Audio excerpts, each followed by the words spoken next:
میں بات صحابہ کی کر رہا ہوں، کیونکہ آج اہل سنت والجماعت کے ان نوجوانوں کو جو علم نہیں رکھتے ان کو بھٹکایا جا رہا ہے صحابہ کے نام پر کہ دیکھو صحابہ کا یہ طریقہ تھا، صحابہ کرے کیا، صحابہ کرے کیا، صحابہ کرے کیا، صحابہ کا نام لے کر بھٹکایا جا رہا ہے۔ تو بات صحابی کی کروں گا۔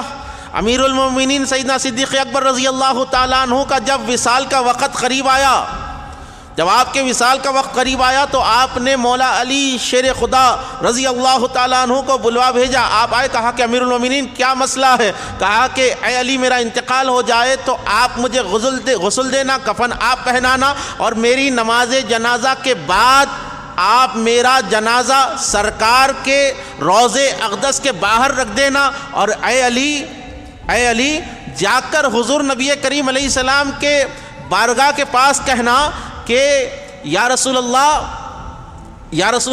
ابو بکر دروازے پر ہے، ابو بکر دروازے پر ہے۔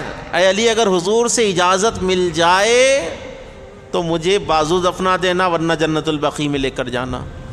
اب سرکار دو عالم علیہ السلام کو پردہ فرمائے 2-2.5 سال ہو گئے۔ جو لوگ کہتے ہیں کہ حضور کی حیات کے بعد صحابہ کا یہ طریقہ نہیں رہا، صحابہ کا یہ طریقہ نہیں رہا، جب آپ کا انتقال ہوا، جب حضرت صدیق اکبر رضی اللہ تعالیٰ عنہ کی نماز جنازہ مکمل ہوئی، ہزاروں لوگوں کا مجمع ہے، حضرت صدیق اکبر رضی اللہ تعالیٰ عنہ کے جنازے مبارک کو حضور کے روضے کے دروازے کے باہر رکھ دیا گیا۔ دروازہ لگا ہوا ہے، کنڈی لگی ہوئی ہے۔ مولا علی شیر خدا جا کر آہستہ سے عرض فرماتے ہیں، الصلاۃ والسلام علیک یا رسول اللہ، اے اللہ کے رسول آپ پر سلام ہو، درود ہو۔ یا رسول اللہ ابو بکر علی الباب، کہا کہ یا رسول اللہ ابو بکر دروازے کے اوپر ہے۔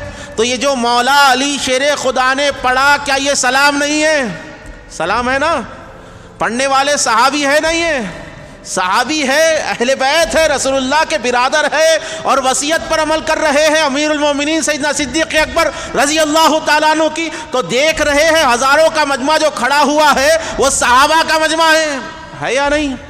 ہزاروں صحابہ کھڑے ہوئے ہیں، سرکار کی بارگاہ پر سلام پیش کیا جا رہا ہے۔ اب راوی کہتا ہے جب مولا علی شیر خدا نے آہستہ سے کہا ابو بکر علی الباب، ابو بکر دروازے کے اوپر ہے، اجازت دو تو اندر لے کر آئے۔ دروازہ خود بخود کھلا، روضے اقدس سے آواز آتی ہے، وعلیکم السلام، تم پر بھی اللہ کی سلامتی ہو، ادخلوا حبیب الی الحبیب، دوست کو دوست کے قریب کر دو، دوست کو دوست کے قریب کر دو۔ یہ سرکار دو عالم علیہ الصلوۃ والسلام کے تصرفات میں سے ہے کہ آپ سلام کرتے ہیں تو جواب آتا ہے، آپ سلام کرتے ہیں تو جواب آتا ہے۔ سیدنا جنید بغدادی رضی اللہ تعالیٰ عنہ کا واقعہ مجھے یاد آ رہا ہے، آپ حضرات سننے کے موڈ میں ہیں تو سبحان اللہ کہہ دیجئے، ذرا زور سے بولنا پڑتا ہے۔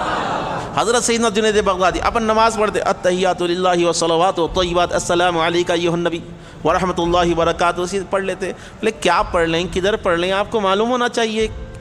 نماز پڑھ لیں تو نماز کے معنی آپ جاننا چاہیے، جب جا کے نماز میں آپ کو لذت ملے گی۔ سبحان ربی الاعلیٰ، سبحان ربی الاعلیٰ، سبحان ربی الاعلیٰ، اے اللہ تو ہی اعلیٰ ہے، تو ہی پاک ہے، تو ہی اعلیٰ ہے، تو ہی اولیٰ ہے۔ آپ اس کی تسبیح بیان، سبحان ربی العظیم، مالک تو ہی عظمت والا ہے، تو ہی عظیم ہے۔ آپ کو معلوم ہونا چاہیے کہ آپ رکوع میں کیا پڑھ رہے ہیں، سجدے میں کیا پڑھ رہے ہیں، اتحیات میں آپ بیٹھ کر تشہد میں کیا پڑھ رہے ہیں۔ آپ پڑھ رہے ہیں کہ جو ہے السلام علیک ایھا النبی، آپ آگے بڑھ جاتے ہیں۔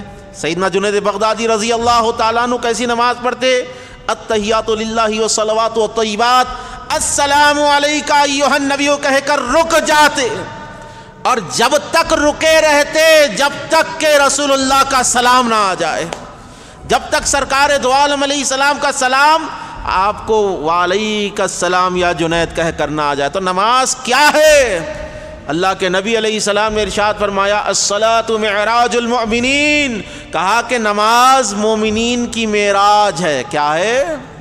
نماز مومنین کی معراج ہے۔ رسول کی معراج یہ کہ رسول خدا سے ملے، مومن کی معراج یہ کہ مومن رسول سے ملتا ہے، مومن رسول سے ملتا ہے۔ اپن نماز کو سمجھے نہیں بول کے پیشانی پہ مسے آ رہے، دلاں کالے ہیں، دلوں کو ذرا چمکائیے آپ، چہرے یوں ہی منور نہیں ہوتے۔ چہروں پر رحمت یوں ہی نہیں برستی میاں، چہروں پر رحمتیں جب برستی ہے، چہرے منور جب ہوتے ہیں، چہرے دیکھ کر محبت جب ہو جاتی ہے، جب دل میں رسول اللہ کی محبت ہوتی ہے، جب دل میں آقا سید عالم علیہ السلام کی سچی محبت ہوتی ہے۔ تو حضور کی محبت اپنے سینے میں ڈالو، اپنے سینے میں سرکار دو عالم علیہ السلام کی محبت ڈالو۔